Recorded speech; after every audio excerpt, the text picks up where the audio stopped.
Wait, sorry. I want to be very clear about this. In the Senate, you said 6 more senators or 6 in total, including the ones already named? But the one I have seen po, at 6. He has already mentioned Senator Joel, correct. Senator Goy, Villa. And Revilla. Yun lang. Former Senator Revilla. Well, sorry, that's from Henry Alcantara pala. Sino po pa yung under kay Senator under the Senate?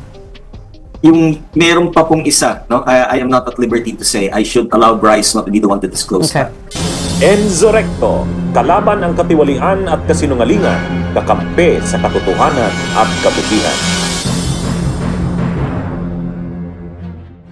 Grabe mga kabunyog, may matinding revelasyon na naman tayo. Ayon po sa abogado ni Bryce Hernandez na si Attorney Fortun, bukod ng kina Jinggoy Estrada, Joel Villanueva at Bong Revilla, mayroon pa raw 3 senador na kasama sa listahan ng mga dawit sa kontrobersyal na flood control scam. Ito po ay galing mismo sa computer file ni Bryce Hernandez na kanyang kliyente. Ayon sa paglalarawan ni Attorney Fortun, isa raw sa mga ito ay kasalukuyang senador pa, habang ang 2 naman ay mga dating senador. Kaya mga kabunyog, lalo pang umiinit ang usaping ito. Sino-sino kaya ang mga bagong pangalan na mabubunyag? Well, para mas magkaroon ng mukha at bigat ang mga sinasabi ko, heto mga kabunyog, panoorin po natin itong naging panayam kay Attorney Fortun. Kasi pinalista ko yung mga halaga eh. Naku! Nakakainit ng ulo. Hindi ba kayo nalunod dun sa halaga na pinalista ko? Ganun na lang pinapag-usapan nila eh. Hindi pa nga ako nakakakita ng aktual na ganung halaga eh. Pero mas uminit po ang ulo ko nung pagkatapos ng programang Storycon ng aming mga news editors na sila Ed Lingao at aming pamintuan at si Regina. 6 na senador. Nakita ko nga yun eh. 6 in total. So ang angulo po ngayong gabi ay more senators at ex-senators will be named. Yun! Kasi kanina, ang napangalanan ay 3. Yes. Diba? Sina Senator Jinggoy Estrada, Senator Joel Villanueva, at si former Senator Bong Revilla. Pero ito ha, Mase and Chiki at mga kapatid, mix na ex at incumbent. Pero hindi po natin pinangalanan, but of course, ongoing pa po yung investigation. Okay. So explain ko kung bakit nasabi yon ng guest po ng Storycon na si Attorney Fortun. Kasi nga, nag-retrieve sila ng mga data. At meron nakita, kung kasi sabi niya, 6 yung pangalan ng mga senador na nakita doon. Of course, nadaan pa yun sa nadaan pa sa investigasyon. Ito ba yung galing sa laptop ni Bryce Hernandez? So, teka lang. So, 2 ex, isang incumbent pa. Isang incumbent pa hinihintay natin. So, 4 in total yung incumbent. Actually, may mga haka-haka na kung sino-sino sila dahil nabanggit na prior to this eh. Diba? Pero syempre, we'll wait kapag yung laman nung sinasabi mga dokumento na yun ay na-process na po. ICI na magpo-process nun eh. Kasi hindi na nga sinabmit sa Senate, di ba? So hintayin po natin. Basta sinasabi po doon, hindi lang po yung mga lumulutang na pangalan ngayon ng mga politiko ang talagang nakita sa mga dokumento. Marami pa tayong hihintayin ng mga pangalan. So mabuti, pakinggan na lang din po natin kung paano sinabi po ni Attorney Fortun itong revelasyon na hindi lang po 3 senador ang pwedeng mabanggit sa investigasyon kundi 6. Yung computer na kinurn over na sa ICI. Hindi pa po. Yan ang sticking points, pero I think he will come around. I had mentioned and I had said over the television that my plan and my desire is for the ICI to have this computer. Nangyari po kasi was that last week I think it was sila Babe Singson and sila Justice Reyes who inquired about the computer. And Bryce, during that one time na pumunta siya sa ICI, promised to give the computer. And that's the reason why noong pinayagan siya ng Senado na pumunta nung Saturday, he was able to turn over quite a number of documents to the OSAA, yung Senate Sergeant at Arms. But actually kulang pa nga meron pa mga pang mga dokumento doon. But he already had this idea na pinangakuan niya sila Secretary Singson, si Justice Reyes, si Mayor Magalong, that he would be turning over the computer. And that's the reason why apparently hindi naintindihan ni Senator Lacson. Akala niya makukuha nila lahat. But there was already a prior agreement with the ICI that the computer will be turned over to the ICI. So, Attorney, ang sinasabi nyo ay medyo kulang yung pag-unawa ni Senator Ping Lacson doon sa naging usap sa kanya? No, I'm not saying that. I'm saying that there might have been a miscommunication or a misimpression.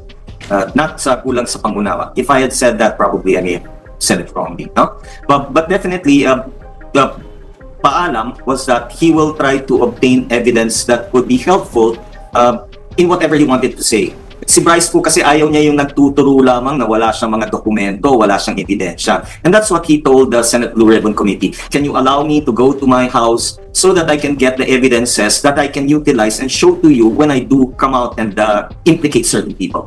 So hindi naman sa ayaw niya, it's more of kung kanino niya ibibigay, whether ICI or sa Blue Ribbon.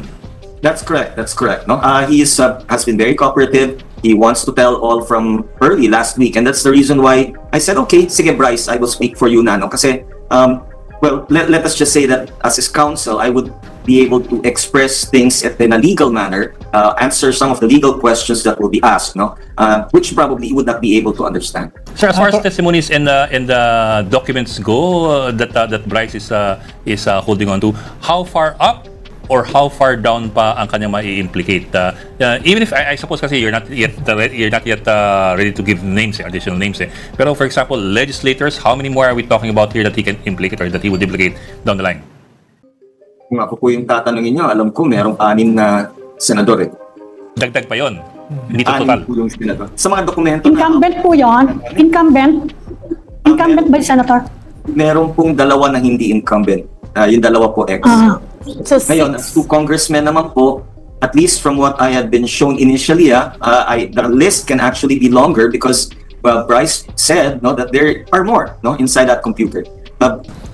Well, lumabas na yung pangalan ni Mr. Ko, lumabas na yung pangalan ni Mitch Kahayon, meron pa pong mga iba.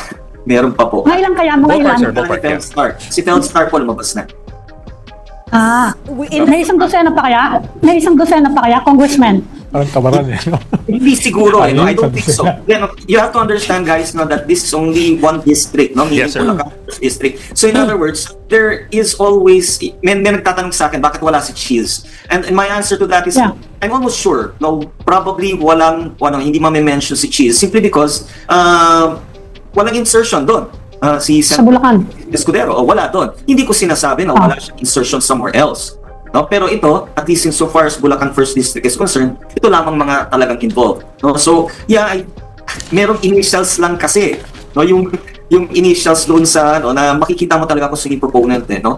And up to now, I haven't really extracted from Bryce who are the personalities corresponding to the initials. Wait, sorry. I want to be very clear about this. In the Senate, you said 6 more senators or 6 in total, including the ones already named? The one I have seen po at 6. He has already mentioned Senator Joel, correct. Senator Goy, Revilla. And Revilla. Yun lang. Former Senator Revilla. Well, sorry, that's from Henry Alcantara pala. Sino po pa yung under kay Senator under the Senate? Yung meron pa pong isa, I am not at liberty to say. I should allow Bryce not to be the one to disclose that. Bunyog, halikan na kasama ka. Bunyog, kapag buklod ay may pag-asa. Luzon, Visayas, Mindanao, isa ang pananaw. Sa bagong Pilipinas ang bunyog isisigaw.